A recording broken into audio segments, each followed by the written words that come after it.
Hello दोस्तों, आप सभी का स्वागत करते हैं आपके अपने YouTube चैनल पीजी क्लासेस 4 में। दोस्तों, कैसे हैं आप लोग? उम्मीद करते हैं बेहतर होंगे, जबरदस्त होंगे और अपनी पढ़ाई को एक बेहतरीन अच्छे तरीके से कर रहे होंगे।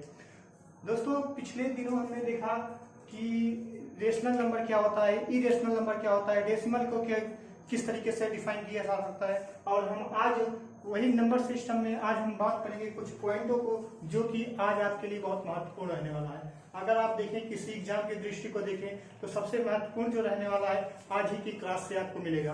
आज हम देखेंगे इंटीजर के बारे में, क्या होता है, पूर्णांक क्या होता है, होल नंबर क्या होता है, प्राकृतिक संख्याएं क्या होती हैं, इन सभी चीजों पे आज हम डिस्कस करेंगे और अपनी तैयारी को एक बेहतर रूप देंगे। तो सबसे पहले हम बात करते हैं कि क्या क्या चीज हमने कल देख लिया था।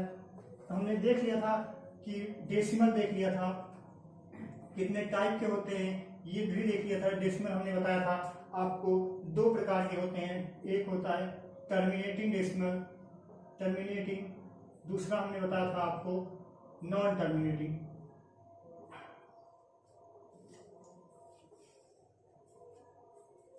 हमने आपको बताया था नॉन टर्मिनेटिंग के भी आपको दो पार्ट देखने को मिले थे। कौन कौन से देखने को मिले थे? एक आपका आया था रिकरिंग डेसिमल, रिकरिंग डेसिमल, दूसरा आपका आया था नॉन रिकरिंग डेसिमल।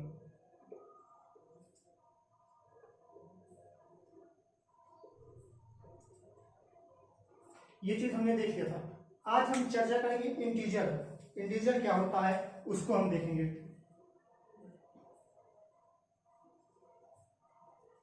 अगर हम इंटीजर की बात करें, इंटीजर की हिंदी क्या होती है उसको देखेंगे। अगर आपसे कोई पूछ ले इंटीजर की हिंदी क्या होती है, क्या चीज होता है इंटीजर, तो इंटीजर की सिर्फ आप हिंदी देखिए तो ये होता है आपका पूर्णांक। क्या होता है? पूर्णांक।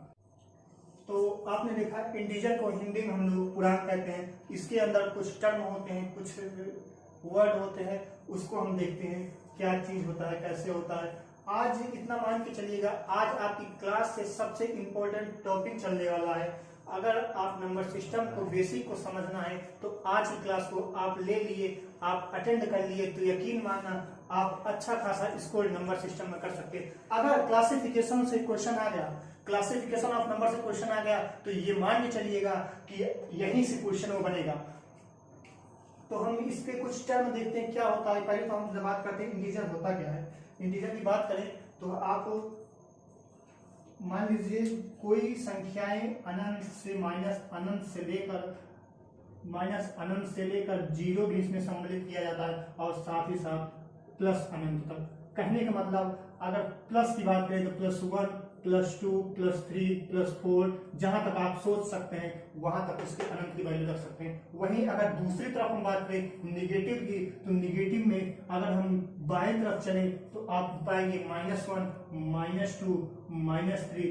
कहने का मतलब निगेटिव में भी आप जहां तक सोच पा रहे हैं, जहां तक आपकी सोचने की क्षमता जा रही है, जहां तक आपकी बौद्धिक क्षमता जा रही है, वहां पर आप इसकी यहाँ पर किसी भी चीज की वैल्यू रख लीजिए।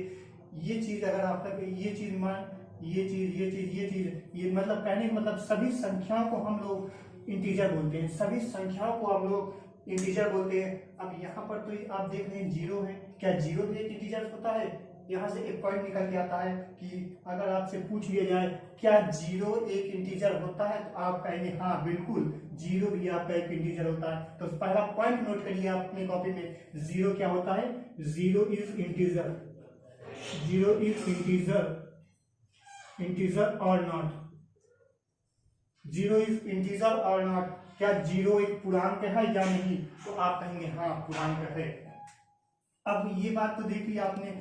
अब यहाँ पर एक चीज देखते होंगे, ये सभी संख्याएं क्या होगी आपकी माइनस में है। क्या है? माइनस में है। कहने का मतलब ये निगेटिव में है, ये निगेटिव में है तो ये आपका निगेटिव इंटीजर बन जाएगा, ये आपका क्या बन जाएगा? निगेटिव इंटीजर बन जाएगा। और ये सभी वैल्यू आप देख रहे हैं पॉजिटिव में है। क्या है? पॉजिटिव में है। तो आप इसको क्या कहेंगे? Positive integer. क्या कहेंगे? Positive integer. तो आपने ये समझ लिया होगा इंटीजर क्या होता है। इंटीजर माइनस में भी हो सकता है, इंटीजर आपका प्लस में भी हो सकता है। अब इंटीजर के अंदर हम एक एक टर्म को समझेंगे क्या क्या चीजें होती हैं। और हाँ, इंटीजर के अंदर जो होती है डेसिमल वैल्यू नहीं आती है। डेसिमल वैल्यू हमने अलग से पढ़ाया हुआ था। इसमें इसके अंदर आपका डेसिमल, अगर कोई आपसे पूछ ले क्या इंटीजर के अंदर डेसिमल आता है, तो आप कहेंगे नहीं। क्या इंटीजर के अंदर डेसिमल आता है, तो आप सीधा उसको बताएंगे नहीं। ये भी पॉइंट आप नोट कर लीजिए। ये संभवतः पूछा गया था कि 2014 की किसी एग्जाम में पूछा गया था कि इंटीजर के अंदर जो है डेसिमल आता है या नहीं, तो आप कहेंगे नहीं। जीरो इंटीजर के अंदर जो है डेसिमल नहीं आता है। इतनी चीज उम्मीद करते हैं क्लियर हो गई होगी। अब इसके अंदर कुछ टर्म होते हैं, कुछ पॉइंट होता है, कुछ शब्द होता है, उसको हम एक एक करके समझेंगे। आइए देखते हैं क्या होता है।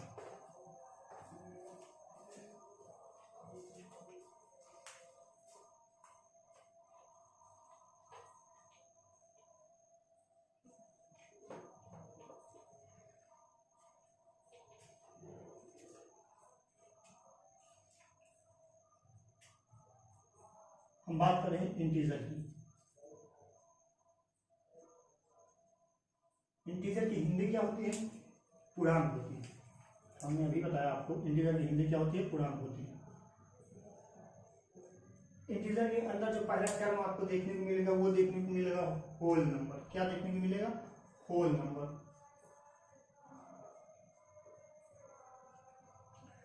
अगर आपको होल नंबर अगर आपसे होल नंबर की हिंदी पूछी जाए तो आप क्या बताएंगे? होल नंबर की जो हिंदी होती है वो पूर्ण संख्या होती है। क्या होती है? पूर्ण संख्या।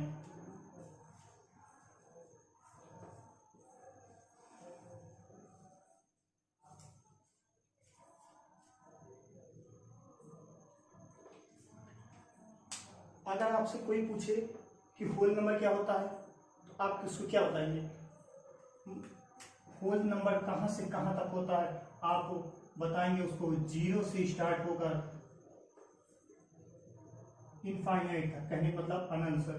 होल नंबर कहां से स्टार्ट होता है? जीरो से। 0 1 2 3 4 5 6 7 ऐसे ऐसे बढ़ते क्रम में, लेकिन प्लस में होना चाहिए वो वैल्यू। क्या आप, अगर कोई पूछ ले आपसे होल नंबर निगेटिव में होता है, तो आप उसको कहेंगे नहीं, होल नंबर निगेटिव में नहीं हो सकता, ये सिर्फ सिर्फ प्लस में होता है। और पूछ ले आपसे होल नंबर कहां से स्टार्ट होता है, तो आप उसको बताएंगे जीरो से स्टार्ट होता है। कहां से स्टार्ट होता है? जीरो से। इसी का छोटा भाई आपका आता है क्या? Natural number.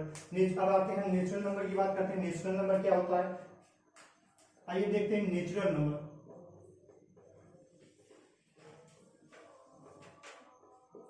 अगर हम नेचुरल नंबर की बात करें तो इसकी हिंदी आपसे पूछ ले पहले पर, तो सबसे पहला पॉइंट आपके मन में निकलता होगा इसकी हिंदी क्या होती है? इसकी हिंदी होती है प्राकृतिक संख्याएं। क्या होती है? प्राकृतिक संख्याएं।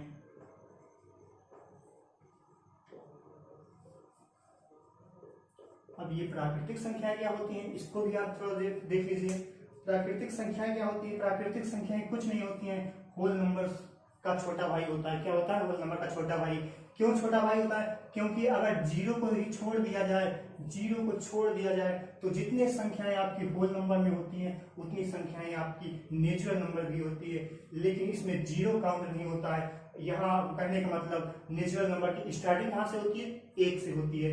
1 2 3 4 5 ऐसे ऐसे अनंत तक। यहाँ पर देखा आपने, दोनों को कंपैरिजन किया, दोनों की तुलना किया आप लोग ने, तो क्या पाया कि होल नंबर जो होता है जीरो से स्टार्ट होकर प्लस अनंत तक जाता है। और अगर हम नेचुरल नंबर की बात करें तो नेचुरल नंबर एक से स्टार्ट होकर प्लस अनंत तक जाता है। कहने का मतलब दोनों संख्याएं आपकी पॉजिटिव में होती हैं, बस अंतर क्या होता है? होल नंबर में हम जीरो को काउंट कर लेते हैं और नेचुरल नंबर को आप जीरो में काउंट नहीं करते हैं। वहां से नेचुरल नंबर की स्टार्टिंग कहां से होती है?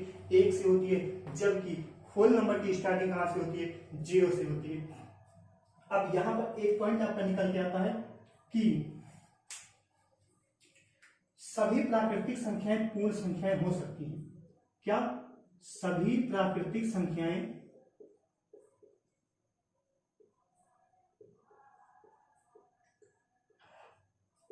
पूर्ण संख्याएं हो सकती हैं,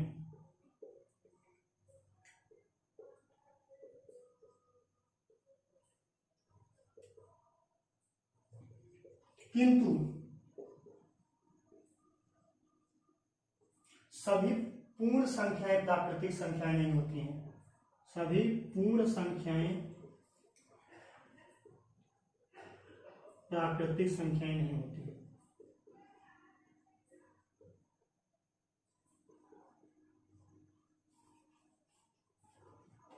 क्यों नहीं होती हैं?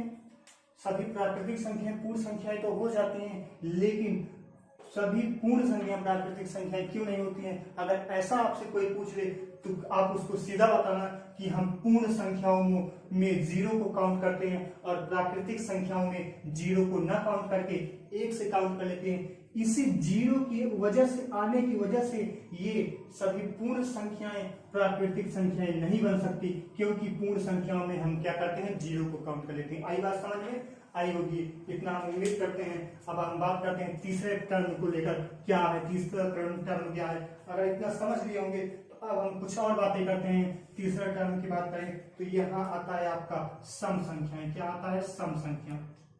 अब ये सम संख्या क्या होता है, इस पे हम थोड़ा चर्चा कर लेते हैं, क्या चीज होता है सम संख्या। अगर आपसे कोई पूछ ले सम संख्याओं के, तो सम संख्याओं की इंग्लिश क्या होती है, आप उसको बताएंगे इवन नंबर। क्या होता है? Even number. ये सब चीजें बहुत छोटी छोटी हैं, लेकिन यकीन माना काफी लोग कंफ्यूज हो जाते हैं। कि इवन नंबर क्या होता है, नेचुरल नंबर क्या होता है, पूर्ण संख्या क्या होती है। काफी एग्जामिनेशन हॉल में बैठते होंगे तो आपको काफी कंफ्यूजन होता होगा। आपको कंफ्यूजन एक भी नहीं करना है, आपको इस सब को अच्छे से समझना है। और यकीन मानना, जब आप किसी एग्जाम में बैठेंगे तो यहाँ से एक आध दो क्वेश्चन हर एक एग्जाम में देखने को मिल जाता है, कहीं ना कहीं किसी न किसी रूप में। फिर वो चाहे नेचुरल नंबर के रूप में देखने को मिल जाए, इवन नंबर के रूप में देखने को मिल जाए, होल नंबर के रूप में देखने को मिल जाए। छोटा से छोटा एग्जाम भी जहाँ होता है वहां भी आप सबको ये सब देखने को कहीं ना कहीं किसी न किसी रूप में एक आध नंबर का मिल जाता है। अब हम बात करते हैं इवन नंबर होता क्या है। इवन नंबर क्या होता है उसको हम देखते हैं। इवन नंबर क्या होता है, यहां से इवन नंबर इतना चीज मानिए, इवन नंबर आपका होता है जो संख्याएं दो से विभाजित हो जाए। जो संख्याएं दो से विभाजित हो जाए, मैंने क्या बोला, जो संख्याएं दो से विभाजित हो जाए वो संख्याएं आपकी सम संख्याएं होती हैं। अगर हम इससे एग्जाम्पल की बात करें तो देखिए क्या होता है एग्जाम्पल।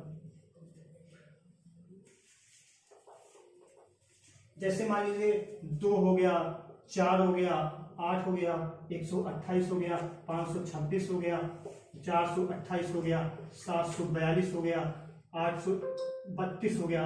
ये सभी संख्याएं अगर आप देखेंगे तो 2 से विभाज्य हो रही हैं, 2 से कट रही हैं, इसीलिए ये आपका क्या हो जाएगा, सम संख्या हो जाएंगी। आप इसको 2 से भाग लगाएंगे तो 2 से बिल्कुल कट जा रहा है, इसको भी 2 से भाग लगाएंगे तो ये भी 2 से कट जा रहा है, इसको भी 2 से भाग लगाएंगे तो ये भी कट जा रहा है, इसको भी 2 से भाग लगाएंगे तो ये भी कट जा रहा है, इसको भी 2 से भाग लगाएंगे तो ये भी कट जा रहा है। कहने का मतलब सभी संख्याएं आपकी 2 से कट जा रही हैं, तो इसलिए ये सभी संख्याएं सम संख्याएं होती हैं।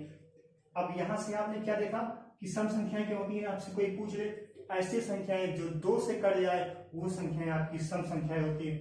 और एक पॉइंट अगर देखें सम संख्या की, तो सम संख्या के अंत में हमेशा 0, 2, 4, 6, 8, क्या बोला मैंने, सम संख्या वो संख्याएं होती हैं। सम संख्या वो संख्या होती है जिसके अंत में क्या होता है, 0 होता है, या तो 2 होता है, या तो 4 होता है, या तो 6 होता है, या तो 8 होता है। इन पांचों के अलावा इन पांचों में से अगर कोई आपको दिख जाए किसी भी संख्या के अंत में, आप उसको सीधे बता दीजिएगा ये संख्या है आपकी सम संख्या है। यहाँ आप देखें 2 के अंत में एक ही है तो यहाँ 2 हो जाएगा, यहाँ 4 है तो यहाँ 4 मिल रहा है, यहाँ 8 मिला तो बिल्कुल 8 मिल रहा है, यहाँ पर अंतिम संख्या 8 है, आपने बताया था 8 मिले तो ये सम संख्या हो जाएगी। यही को इसी तरीके से आप 6 देखेंगे, यहाँ 6 है, यहाँ फिर 8 है, यहाँ 2 है, यहाँ 2 है। सम कहने का मतलब ऐसी संख्याएं जिसके अंत में 0, 2, 4, 6 और 8 देखने को मिले वह संख्याएं आपकी सम संख्याएं होती हैं। उम्मीद करते हैं इतना बहुत ही अच्छे से आप लोगों को समझ में आ गया होगा। अब हम चौथे पॉइंट की बात करें, चौथे टर्म की बात करें तो वे क्या होती हैं, आइए उसको भी थोड़ा देख लेते हैं। हमने बात कर लिया, पूर्ण संख्याएं बात कर ली, प्राकृतिक संख्याएं बात कर ली, सम संख्याएं बात कर ली। अब हम देखते हैं विषम संख्याएं क्या होती हैं। कौन सी संख्याएं, विषम संख्याएं। अब हम थोड़ा विषम संख्या के ऊपर बात कर लें तो ये हो गया आपका विषम संख्या। अगर आपसे कोई पूछे विषम संख्या की इंग्लिश क्या होती है, तो आप उसको बताएंगे विषम संख्या की इंग्लिश जो होती है वो होती है ऑड नंबर। भैया क्या होती है? Odd number. अब ये विषम संख्या क्या होती है?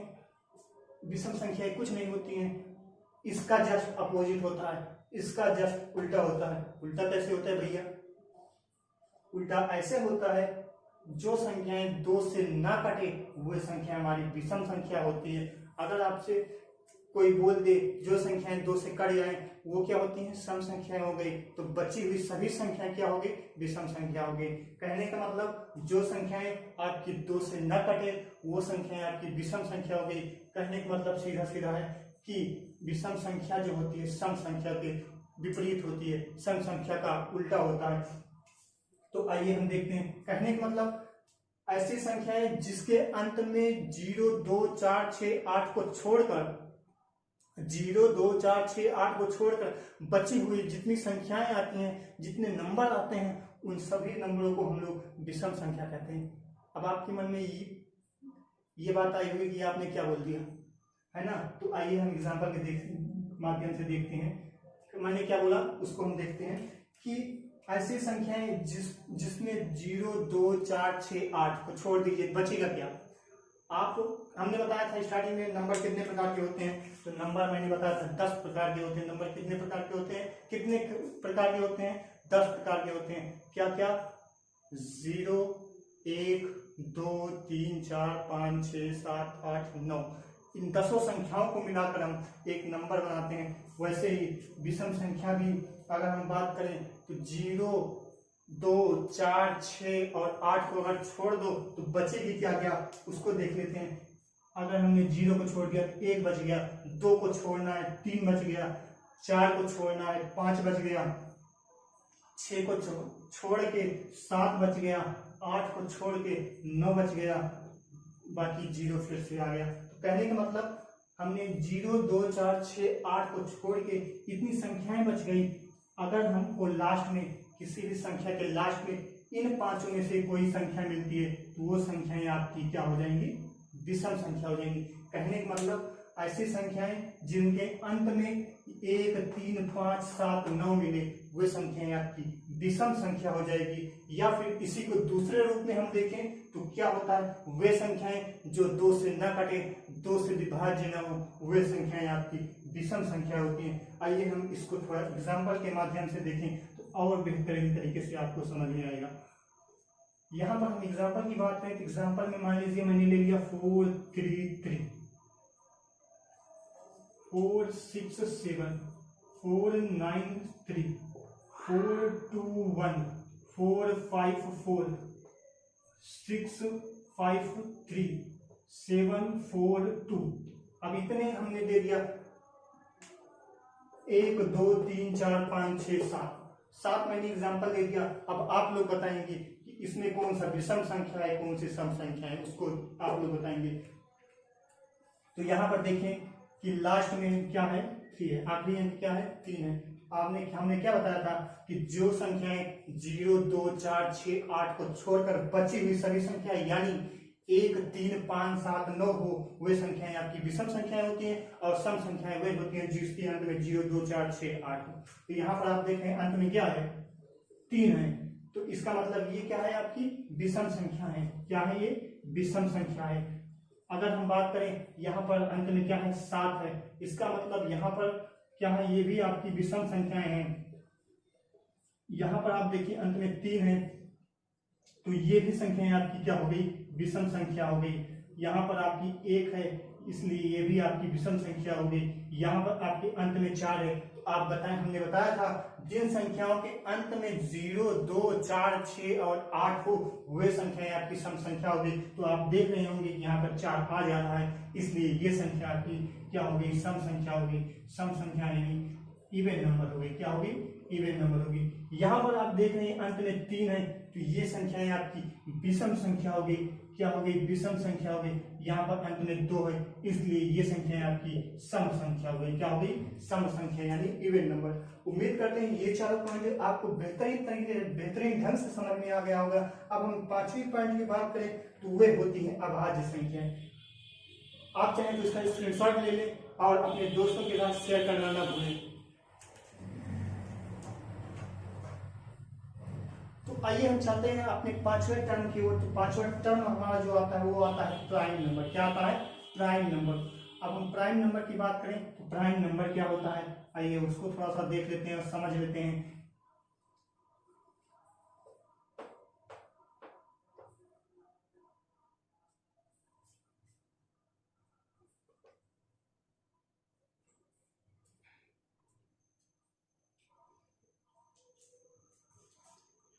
पांचवा टर्म जो आता है वो आता है आपका प्राइम नंबर। क्या आता है? Prime number.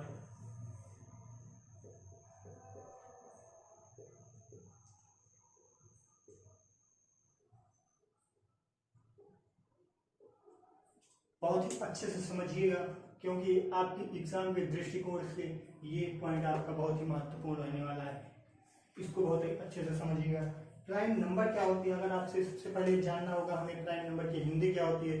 प्राइम नंबर की अगर हिंदी आपसे पूछी जाए तो ये होती है आपकी अभाज्य संख्या। क्या होती है? अभाज्य संख्या।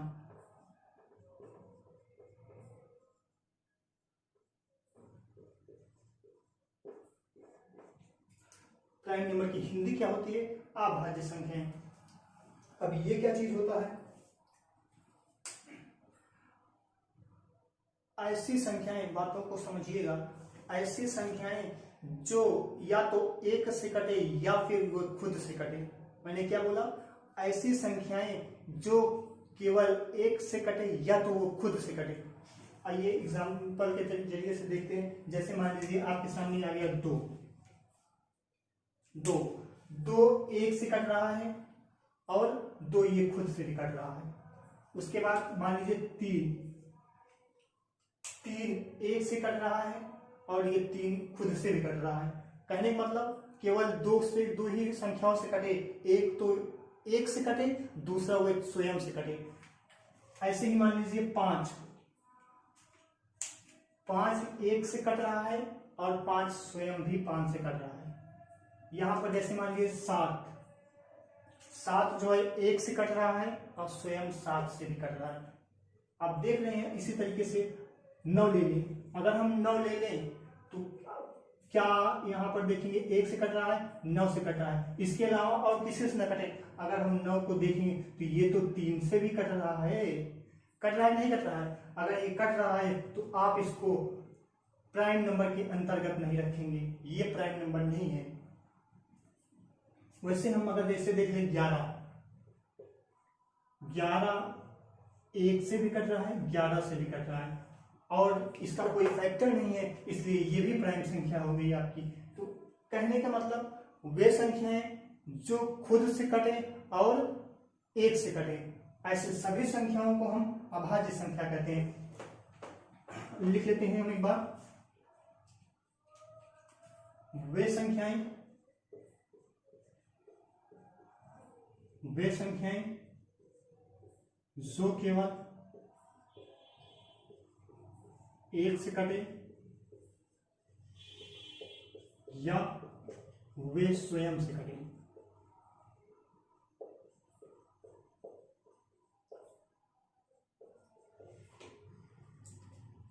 अगर हम एग्जाम्पल की इसकी बात करें तो ये आता है 2, 3, 5, 7, 11। ऐसी ऐसी काफी संख्याएं होती हैं, हम सबको लिख नहीं सकते यहाँ पर। और यहाँ पर कुछ पॉइंटें होती हैं जो ध्यान देने योग्य होती हैं, जो हमारे भाई लोग बहन लोग अक्सर गलत करते हैं एग्जाम में। वो होता है अगर आपसे कोई पूछ ले कि सबसे छोटा अभाज्य संख्याएं, अगर आपसे कोई पूछ ले सबसे छोटी अभाज्य संख्या क्या होती है तो आप उसको बताएंगे 2। आप उसको बताएंगे 2। आपके मन में एक चीज ये जरूर आया होगा कि हम एक को यहाँ क्यों नहीं लेते भाई, एक तो खुद से कट रहा है और एक स्वयं से भी कट रहा है ना। तो आपके मन में ये जरूर आया होगा कि हम यहाँ पर एक क्यों नहीं ले रहे होते। वो क्योंकि हम एक को ना तो उसको अभाज्य संख्या मानते हैं ना तो भाज्य संख्या मानते हैं। एक अगर हम ले लें, कहने का मतलब एक को हम ना तो भाज्य संख्या में काउंट करते हैं ना ही अभाज्य संख्या में काउंट करते हैं। अगर आपसे ये है ना भाज्य संख्या है,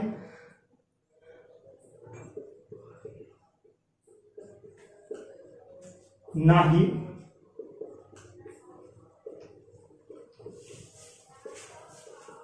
अभाज्य संख्या है। यहां से पॉइंट बनता है, ये पॉइंट आपका बहुत इंपॉर्टेंट हो जाता है। और दूसरा पॉइंट इसी में अगर पूछ लिया आपसे सबसे छोटी अभाज्य संख्याएं क्या होती है, तो सबसे छोटी आप लोग अभाज्य संख्या क्या बताएंगे, वो होती है 2 होती है। क्या होती है? 2। अगर आपसे कोई पूछ ले पॉइंट सबसे छोटी संख्या अभाज्य में क्या होती है, तो वो होती है 2।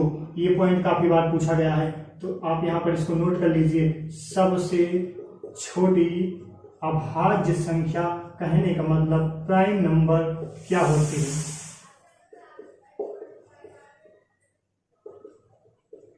ये होती है आपकी 2। ये 2 पॉइंट आप यहां से हमेशा के लिए याद रखिएगा। ये 4 चीजें 5 चीजें हम क्लियर कर चुके हैं। अब हम आते हैं अपने कुछ और टाइप टॉपिक को देखते हैं और उसको समझते हैं। और एक चीज यहां से काफी बार क्वेश्चन बन जाता है कि प्राइम नंबर के पार्ट कितने होते हैं।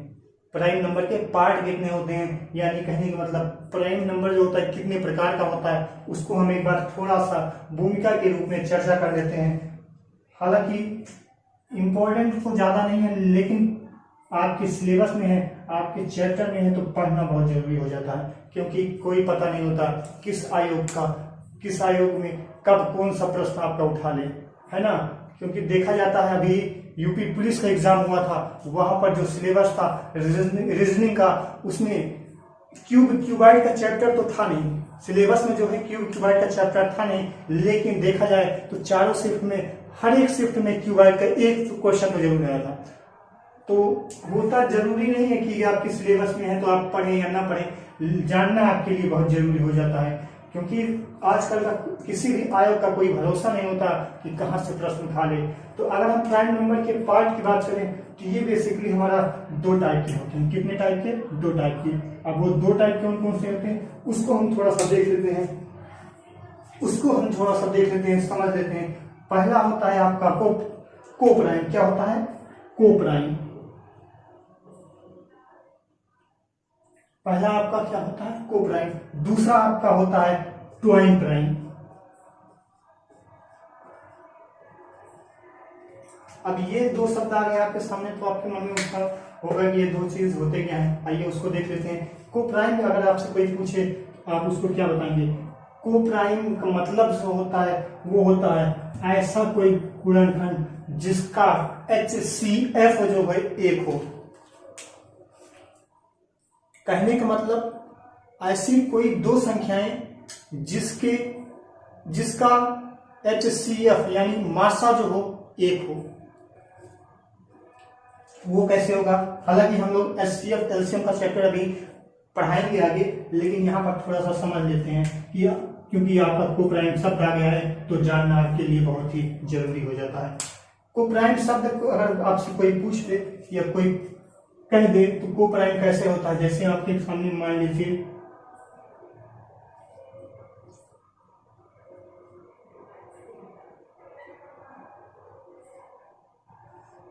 9 और 13, ये इन दोनों का अगर आप मासा निकालेंगे, HCF निकालेंगे तो यहाँ पर 1 आएगा। कैसे निकालते हैं वो हम चर्चा आपके HCF एलसीएम के चैप्टर में करेंगे।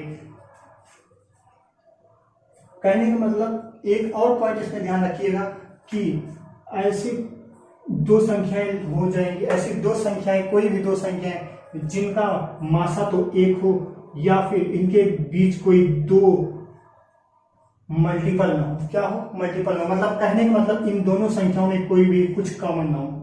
कॉमन कैसे होता है? जैसे मान लीजिए 2 4, क्या आपकी ये 2 कोप्राइम है? नहीं है, क्योंकि आप देखेंगे इसमें 2 आप कॉमन ले सकते हैं। वैसे मान लीजिए अगर 4 8 है, क्या ये कोप्राइम है? आप कहेंगे नहीं, क्योंकि यहाँ पर 4 कॉमन है, 4 आप इसको बाहर निकाल सकते हैं। कहने का मतलब उन दोनों संख्याओं में कुछ कॉमन ना हो और उसका मासा जो 1 हो, ऐसी संख्याओं को हम कोप्राइम कहेंगे। क्या कहेंगे? कोप्राइम कहेंगे। आइए दूसरा एग्जांपल देखते हैं। जैसे दूसरा एग्जांपल हो गया क्या? दूसरा एग्जाम्पल आ गया 2 और 5। क्या हो गया? 2 और 5। आप देखेंगे हमने क्या बताया, कंडीशन को आप फॉलो करेंगे। ऐसी दो संख्याओं, दोनों संख्या जिसमें कुछ कॉमन ना हो, आप यहाँ पर देखेंगे क्या कुछ कॉमन मिल रहा है। एक को छोड़कर एक तो हमेशा सबसे कट जाएगी, उसको कम नहीं करेंगे। यहाँ पर आप देखेंगे क्या 2 और 5 से कुछ कॉमन निकाल सकते हैं। कॉमन कैसे निकालते हैं? वो चीज कॉमन ऐसे निकालते हैं कि कोई दो संख्याएं हो आपस में बाहर कर लें तो दोनों पे कोई फर्क ना पड़े। यहाँ पर अगर कोई क्या दोनों संख्याएं ऐसी हैं जो बाहर निकाला जा सकता है, आप कहेंगे नहीं, तो ये आपकी कोप्राइम संख्याएं हैं और इसका मासा निकालेंगे तो आप 1 मिलेगा। वो हम लासा मासा के चैप्टर में देखेंगे, LCM के चैप्टर में देखेंगे। और इसका और कोई एग्जांपल लेते हैं, और कोई एग्जांपल अगर ले लें तो क्या पाएंगे? 4 और 9 ले लें हम, 4 और 9 ले लें तो क्या यहाँ पर दोनों संख्याओं में कुछ कॉमन निकाला जा सकता है? आप कहेंगे नहीं, तो ये भी संख्याएं आपकी क्या हो गई? कोप्राइम हो गई। उम्मीद करते हैं ये चीज आपको समझ में आ गया होगा। अब हम आइए दूसरे टॉपिक की बात करें। ये होता है आपका ट्वाइन प्राइम। हमने कोप्राइम को समझ लिया, ऐसी संख्याएं जिनका मासा 1 हो और उन दोनों संख्याओं में कुछ भी कॉमन ना हो। क्या मैंने बताया? 2 कंडीशन इसमें फॉलो कराई जाएगी। ऐसी संख्याएं जिसका मासा जो है 1 हो और जिसमें कुछ भी कॉमन ना हो। अब दूसरा टॉपिक क्या है आपका? Twine prime. ट्वाइन प्राइम की अगर हम बात करें तो ट्वाइन प्राइम क्या होता है? ट्वाइन प्राइम वे होती हैं जिसका मासा 1 हो और उनके बीच हमेशा अंतर 2 हो। मैंने क्या बताया? ऐसी संख्याएं जिनका मासा 1 हो, कॉमन भी ना हो और उनके बीच हमेशा अंतर 2 हो। यहाँ पर एक पॉइंट और ऐड हो गया। क्या ऐड हो गया? उनके बीच का अंतर जो है 2 होना चाहिए। आइए हम इसको देखते हैं। जैसे मान लीजिए यहाँ पर 9-11 हो गया, 9-11 हो गया। अगर आप यहाँ पर अंतर देखेंगे तो यहाँ पर 2 आ रहा है। क्या आ रहा है? 9 और 11 के बीच का अंतर हमें यहाँ पर क्या आ रहा है? 2 आ रहा है। एक कंडीशन तो फॉलो करिए। दूसरी कंडीशन मैंने क्या बताया? इन दोनों के बीच का कुछ भी कॉमन ना हो, इन दोनों के बीच में कुछ भी कॉमन ना हो। क्या यहाँ पर इन दोनों के बीच में कुछ कॉमन निकाल सकते हैं? आप कहेंगे नहीं, बिल्कुल नहीं निकाल सकते। एक को छोड़ दिया जाए तो ऐसी कोई संख्याएं नहीं है जो इन दोनों संख्याओं को काट दी है, बाहर निकाल सके। 2 कंडीशन अगर फुलफिल हो गई, हम तीसरी कंडीशन देखेंगे कि यहाँ पर दोनों का मासा 1 हो। ये दोनों के मासा आपका 1 हो जाएगा। कहने का मतलब ये तीनों कंडीशन आपकी फॉलो हो जा रही, इसलिए यहाँ पर ये ट्वाइन प्राइम है। वैसे अगर हम एक और एग्जांपल देखें तो 3 और 5 ले लेते हैं। 3 और 5 ले लेते हैं। क्या ये ट्वाइन प्राइम है कि कोप्राइम है? अगर आपसे कोई पूछ ले क्या ये ट्वाइन प्राइम है या कोप्राइम है, तो आप देखेंगे कि यहाँ पर इनके बीच का अंतर क्या है? 2 है। इनके बीच का अंतर क्या है? 2 है। तो आप सीधा उसको बता दीजिएगा ये आपका ट्वाइन प्राइम है। यहाँ ना तो कुछ कॉमन है, इसका एसटीएफ भी 1 होगा और यहाँ पर इसके बीच का अंतर भी 2 है, इसलिए ये ट्वाइन प्राइम है। उम्मीद करते हैं इतना आप लोग को बहुत ही अच्छे तरीके से समझ में आ गया होगा। और हम अगर बात करें कुछ और पॉइंट को जो देखा जाता है काफी एग्जाम में बहुत ही इंपॉर्टेंट होता है, तो ये आपके लॉजिक के लिए बहुत ही महत्वपूर्ण हो जाएगा। वो पॉइंट हम थोड़ा सा देख लेते हैं और हम अगली क्लास में क्लासिफिकेशन का कम से कम 4 से 6 क्वेश्चन जो आपके एग्जाम में पूछा गया वो लेकर आएंगे, तो आप लोग बेहतर तरीके से उसको बताने का प्रयास कीजिएगा। ये चीज जितना हमने 2 क्लास में रिवाइज करा दिया, जितना हमने 2 क्लास में पढ़ा दिया उसको आप अच्छे से रिवाइज करके आइएगा, क्योंकि अगर आप रिवाइज करके आएंगे बहुत अच्छे से तभी आप क्वेश्चन को अटेम्प्ट करने में सफल हो पाएंगे।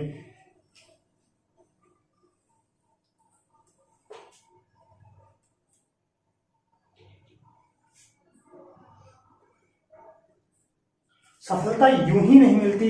सफलता पाने के लिए आपको काफी मेहनतों से गुजरना पड़ेगा, काफी कठिनाइयों से गुजरना पड़ेगा। सफल वही होता है जो कांटों की राहों पर चलता है। अगर आपको सफल होना है तो आपको यकीन मानना मेहनत तो करनी पड़ेगी मेरे दोस्त।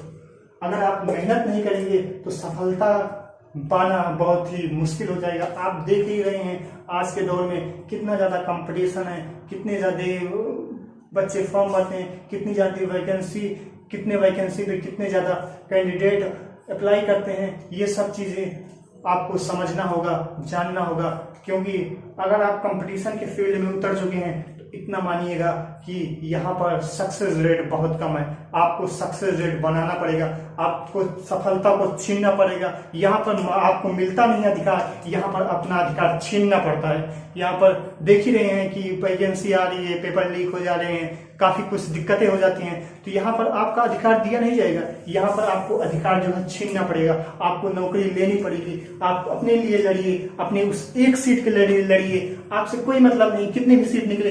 अगर आपका इतना तैयारी होनी चाहिए कि अगर एक सीट निकली है तो हमारा होगा, वो एक सीट हमारी होगी, आपको उसको छीन कर लेना है। इस स्तर की आपको पढ़ाई करनी है। तो आइए हम चर्चा नहीं करेंगे इस सब चीजों पे, हम देखते हैं कुछ और थोड़ा टर्म देख लेते हैं, थोड़ा समझ लेते हैं क्या होता है।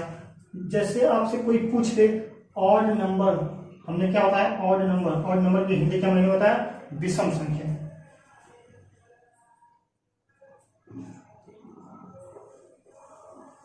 Odd number plus odd number कहने का मतलब आप कोई दो संख्या है,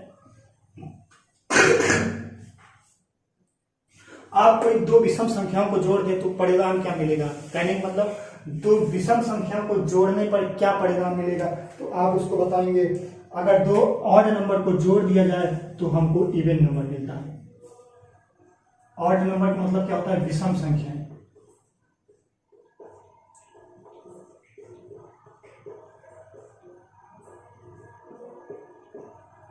इवन नंबर का मतलब क्या होता है, सम संख्या।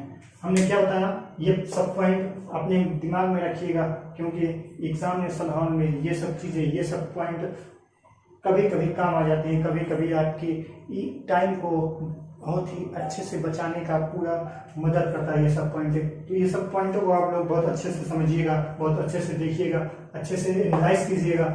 अगर दो विषम संख्याओं को आपस में जोड़ दिया जाए तो परिणाम आपका क्या मिलेगा, सम संख्या मिलेगी। आइए हम एग्जाम्पल के माध्यम से देखते हैं। एग्जाम्पल ले लें, अगर हम एग्जाम्पल की बात करें, एग्जाम्पल एक जो है मैंने मान लिया एक ले लिया और ऑड नंबर 3 ले लिया।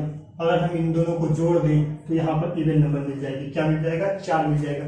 एक भी आपका विषम संख्याएं है, 3 भी आपका विषम संख्याएं है। अगर इन दोनों को आपस में मैंने जोड़ दिया तो क्या मिल गया, 4 मिल गया, जो कि एक सम संख्या है। हमने बताया था सम संख्या क्या होती है, जिनके अंत में 0 2 4 6 8 होता है वो संख्याएं सम संख्याएं होती हैं। जिनके अंत में 0 2 4 6 8 को छोड़ के बचे हुए 1 3 5 7 9 को हम लोग ऑड नंबर कहते हैं। तो ये पॉइंट, एक पॉइंट ये चीज हो गया कि आप अगर ऑड नंबर को ऑड नंबर से जोड़ देंगे तो आपका परिणाम क्या मिल जाएगा, इवन नंबर मिल जाएगा। वहीं अगर हम दूसरे पॉइंट की बात करें, अगर हम ऑड नंबर एक ऑड ले लें, एक इवन ले लें तो क्या होगा, एक ऑड नंबर ले लें, एक इवन नंबर ले लें तो आपका परिणाम क्या मिलेगा, तो आपका ऑड नंबर मिल जाएगा। क्या मिल जाएगा, ऑड नंबर। हम इसकी यहाँ पर हिंदी नहीं लिखेंगे क्योंकि हमने हिंदी के ऊपर चर्चा ऊपर कर चुके हैं।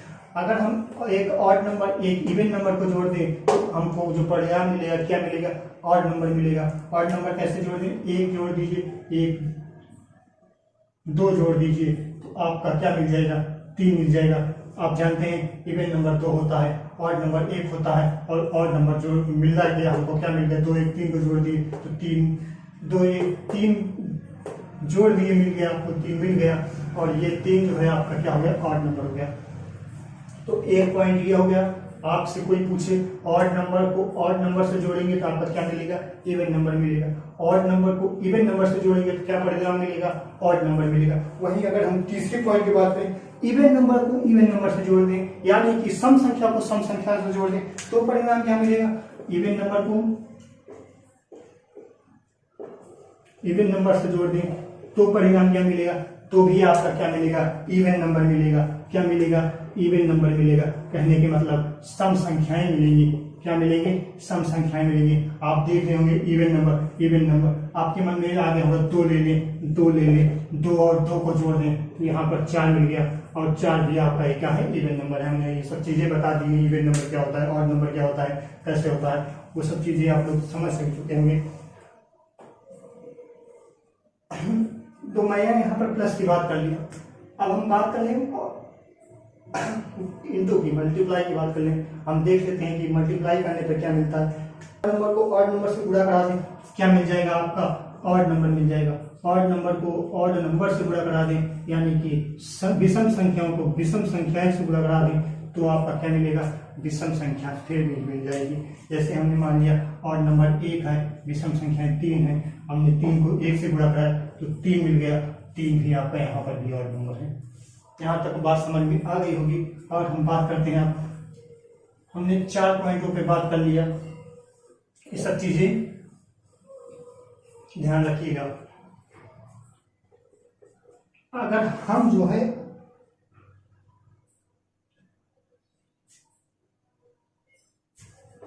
Odd number into even number को जब पूरा करेंगे तो क्या मिलेगा, अगर हम एक ऑड नंबर एक इवन नंबर को गुणा कराएंगे तो क्या मिलेगा, तो आपका इवन नंबर मिल जाएगा। क्या मिल जाएगा, इवन नंबर। कहने का मतलब सम संख्याएं मिल जाएंगी। अगर आप एक सम एक विषम को गुणा कराएंगे तो आपका क्या मिलेगा, सम संख्याएं मिलेंगी। तो ये इसको देख लेते हैं, एक ऑड ले लिया, एक इवन ले लिया, 2 ही ले लिए इवन, तो मान के चलिए क्या 2 को 1 से गुणा कराएंगे तो क्या हो जाएगा, 2 आ जाएगा। 2 भी आपका इवन नंबर है। आशा करते हैं यहाँ तक बातें आप लोग को समझ में आ गई होगी। उसी तरीके से अगर आप इवन नंबर को इवन नंबर से गुणा कराएंगे तब भी आपको इवन नंबर ही मिलेगा। कहने का मतलब इवन नंबर को अगर आप इवन नंबर से गुणा कराते हैं, इवन को इवन से गुणा कराते हैं तब भी आपका इवन मिलेगा, यानी कि सम संख्याएं मिलेंगी। अगर हम इवन ले लें, जैसे 2 ले लें, यहाँ पर 2 ले लें तो 2 से 2 को गुणा कराएंगे 4 आएगा। 4 भी आपका एक इवन नंबर है। ये सब 6 पॉइंट हैं। 6 पॉइंटों को आप याद रखिएगा, ध्यान रखिएगा, क्योंकि काफी एग्जाम में ये सब चीजें पूछ ली जाती हैं। छोटे छोटे एग्जामों में ये सब चीजें बहुत ही अच्छी तरीके से पूछी जाती हैं। तो आज के लिए मेरे दोस्त इतना ही रखते हैं। मिलते हैं आपसे अगली क्लास में। तब तक के लिए आप लोग पढ़ते रहिए, हंसते रहिए, मुस्कुराते रहिए और अपने दोस्तों को साथ शेयर करते रहिए, क्योंकि जितना मेहनत आपका है उतने ही मेहनत आपके दोस्त का है। आपके दोस्त भी उतना मेहनत कर रहे हैं तो आप उनको साथ शेयर करना अवश्य शेयर कीजिएगा, क्योंकि शिक्षा जो है बांटने से ही बढ़ती है। शिक्षा का मतलब ही होता है आप शेयर करते रहिए, आप दूसरों के साथ अपने अंदर के गुण को शेयर करेंगे, दूसरों को बताएंगे, दूसरों तक पहुंचाएंगे, तो हो सकता है कि आप कुछ वो पॉइंट ना जानते हो, वो आपका मित्र जानता हो और आप बातों बातों में उससे कुछ सीखें। सीखना ही इंसान का धर्म है और जिंदगी में हमेशा इंसान सीखता ही रहता है। अगर इंसान का जीवन लिए हो तो यकीन मानना हर एक समय, हर एक क्षण, हर एक चीज से सीखने को मिलता है इंसान को। आज आप सो रहे हैं, सोते हुए समय भी आप कुछ ना कुछ सीख रहे होते हैं। तो आज के लिए इतना ही रखते हैं। मिलते हैं आपसे नेक्स्ट क्लास में। तब तक के लिए पढ़ते रहिए, हंसते रहिए, मुस्कुराते रहिए। जय हिंद, जय भारत।